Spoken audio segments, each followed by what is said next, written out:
तो नरेंद्र मोदी का पूरा गेम प्लान यही है कि नेशनल पार्टीज रहें और दूसरे तमाम रीजनल पार्टीज, छोटे पार्टीज हमेशा के लिए खत्म हो जाएं। नरेंद्र मोदी ये चाहते हैं कि रीजनल मुद्दा कभी बने ही नहीं। हर थोड़े महीने के बाद इलेक्शन होना, ये भारत के गरीबों का फायदा है। इसमें जब कभी भी चुनाव होता है नरेंद्र मोदी पीछे हटते हैं। जनता के हित में कोई ना कोई फैसला लेना पड़ता है उनको, चाहे पेट्रोल की कीमतें कम हो जाती हैं, कुछ ना कुछ उनको किसानों को देना पड़ता है। ये इलेक्शन होना जरूरी है क्योंकि जो भी सरकार होगी वो हमेशा अपने खड़े भी रहेगी जनता की खिदमत के लिए। अगर आप 5 साल के बाद पूरा चुनाव कराएंगे तो जनता का जो वोट का बार्गेनिंग पावर है हमेशा के लिए खत्म हो जाएगा। एक लेजिस्लेचर होगा, विधानसभा, तो उसका टाइम होगा ना, टाइम पर चलेगा, वो अपने टाइम पर खत्म होगा। आप कौन होते हैं उसका टाइम खत्म करने के लिए? भारत के जमहूरियत के लिए, भारत की फेडरलिज्म के लिए, भारत के संविधान के बेसिक स्ट्रक्चर के लिए ये ठीक नहीं है और गरीब जनता के लिए ठीक नहीं है, किसानों के लिए ठीक नहीं है, युवाओं के लिए ठीक नहीं है। बीजेपी की आइडियोलॉजी, आरएसएस की हमेशा ही रही है कि वो रीजनल पार्टीज को नहीं चाहते, इसीलिए वन नेशन वन इलेक्शन का एक मार रहे हैं तुग्गा। हम तो इसकी मुखालिफत किए हैं और मुखालिफत करेंगे, अपोज करेंगे। मोदी सरकार ये कह रही है कि हमको पूरे इलेक्शन एक साथ करा देंगे हम, एडमिनिस्ट्रेटिव कन्वीनियंस, इकोनॉमिक वायबिलिटी। तो अगर कॉन्स्टिट्यूशनल रिक्वायरमेंट्स अगर फाइनेंशियल और एडमिनिस्ट्रेटिव कंसिडरेशंस पे होगा तो ये तो अलग कॉन्सिक्वेंसेस होंगे, इसके एब्सर्ड कॉन्सिक्वेंसेस होंगे। तो फिर अगर आप ये बोलेंगे भाई सिविल सर्विस काम नहीं कर रहा है, पुलिस काम नहीं कर रही है, निकाल दो। जुडिशरी में बहुत से केसेस पेंडिंग है, जुडिशरी को बंद कर दो। तो ये ऐसा नहीं हो सकता है। इसीलिए ये जो वन नेशन वन इलेक्शन की बात 2019 से कर रहे हैं, 2019 में जब उनको दोबारा कामयाबी मिली तो उस वक्त ऑल पार्टी मीटिंग हुई थी पार्लियामेंट की, लोकसभा की लाइब्रेरी में। उसमें तमाम पार्लियामेंट में जितने एमपीज थे, लोकसभा राज्यसभा, उनके पार्टी के लीडर्स को बुलाया गया। उस मीटिंग में मुझे अच्छी तरह याद है कि मेरी पार्टी और लेट हमारे जो सीपीएम के लीडर सीताराम येचुरी, हमने इसकी मुखालिफत की थी। तो नरेंद्र मोदी का पूरा गेम प्लान यही है कि नेशनल पार्टीज रहें और दूसरे तमाम रीजनल पार्टीज, छोटे पार्टीज हमेशा के लिए खत्म हो जाएं। आप देखिए कि अगर नेशनल इलेक्शन होगा तो मुद्दा नेशनल होगा, रीजनल इलेक्शन होगा असेंबली का, विधानसभा का, तो रीजनल मुद्दा होगा। नरेंद्र मोदी ये चाहते हैं कि रीजनल मुद्दा कभी बने ही नहीं। इलेक्शन होगा, अगर हैदराबाद पार्लियामेंट का इलेक्शन होगा तो जाहिर है दिल्ली में जो भी जीत कर जाएगा क्या करेगा।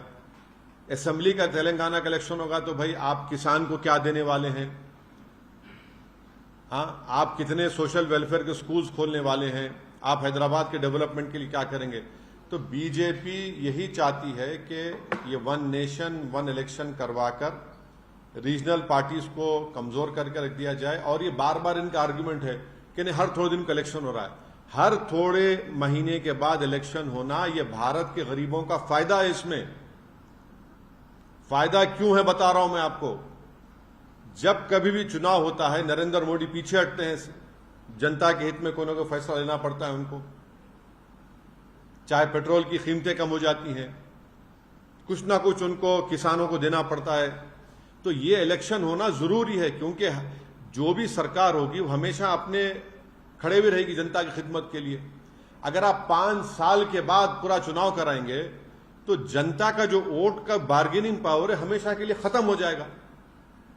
अब हरियाणा को चुनाव हो रहा है, महाराष्ट्र को चुनाव हो रहा है। नरेंद्र मोदी ने कितने मर्तबा जाकर महाराष्ट्र में इनॉग्रेशन किया, बताइए, कितने मर्तबा जाकर ये डेवलपमेंट, वो डेवलपमेंट का काम मैं कर रहा हूं, फाउंडेशन डाल रहा हूं। तो इससे भारत के गरीब मतदानों का, स्टेट्स का बहुत बड़ा नुकसान होगा और कॉन्स्टिट्यूशन का बेसिक स्ट्रक्चर का हिस्सा है। अब आप एक लेजिस्लेचर का एक टाइम है। अब तेलंगाना का इलेक्शन होगा 28 में, पार्लियामेंट का इलेक्शन होगा 29 में, अब महाराष्ट्र का इलेक्शन होगा अभी नवंबर में, 5 साल के बाद होगा, 29 में होगा। बिहार का इलेक्शन होगा, बाद में होगा। आप कैसे सबको उसका टाइम कैसे खत्म करेंगे? आप होते कौन है टाइम खत्म करने वाले? एक लेजिस्लेचर होगा, विधानसभा, तो उसका टाइम होगा ना, टाइम पर चलेगा, वो अपने टाइम पर खत्म होगा। आप कौन होते उसका टाइम खत्म करने के लिए? अब जीएचएमसी का है, अब उसका टेन्योर खत्म होने वाला है, आप बोलेंगे नहीं हम एक साथ कैसे कराएंगे? आप क्यों कराएंगे? अच्छा, बीच में अगर सरकार गिर गई, क्या करेंगे आप? फिर क्या करेंगे आप? तो ये भारत के जमहूरियत के लिए, भारत की फेडरलिज्म के लिए, भारत के संविधान के बेसिक स्ट्रक्चर के लिए ये ठीक नहीं है, और गरीब जनता के लिए ठीक नहीं है, किसानों के लिए ठीक नहीं है, युवाओं के लिए ठीक नहीं है। पैसे तो हर इलेक्शन के लिए अलॉकेट होते हैं ना। विधान अब बिहार का या हरियाणा का हो रहा है, उसके लिए कश्मीर का हो रहा है तो पैसे अलॉट हो रहे हैं, महाराष्ट्र का होगा पैसे अलॉट होंगे, और फिर उसके बाद झारखंड का होगा पैसे अलॉट होंगे। तो ये नहीं, ये देखिए, कॉन्स्टिट्यूशन जो है ना, आप एडमिनिस्ट्रेशन को, कॉन्स्टिट्यूशन की जो स्कीम है, आप ये नहीं बोल सकते नहीं पैसे बचाने का। पैसे बचाने तो फिर कल कोई उठ के बोलेगा पुलिस को बंद कर दो, आईपीएस को, कोई बोलेगा कोर्ट में इतना पेंडिंग है। कन्वीनियंस के ऊपर ये सब नहीं करेंगे ना। कॉन्स्टिट्यूशन चलेगा तो कॉन्स्टिट्यूशन प्रिंसिपल्स के ऊपर चलेगा। तो बेसिकली नरेंद्र मोदी सिर्फ, क्योंकि बीजेपी की आइडियोलॉजी आरएसएस की हमेशा ही रही है कि वो रीजनल पार्टीज को नहीं चाहते, इसीलिए वन नेशन वन इलेक्शन का एक मार रहे हैं तुग्गा। हम तो इसकी मुखालिफत किए हैं और मुखालिफत करेंगे, अपोज करेंगे।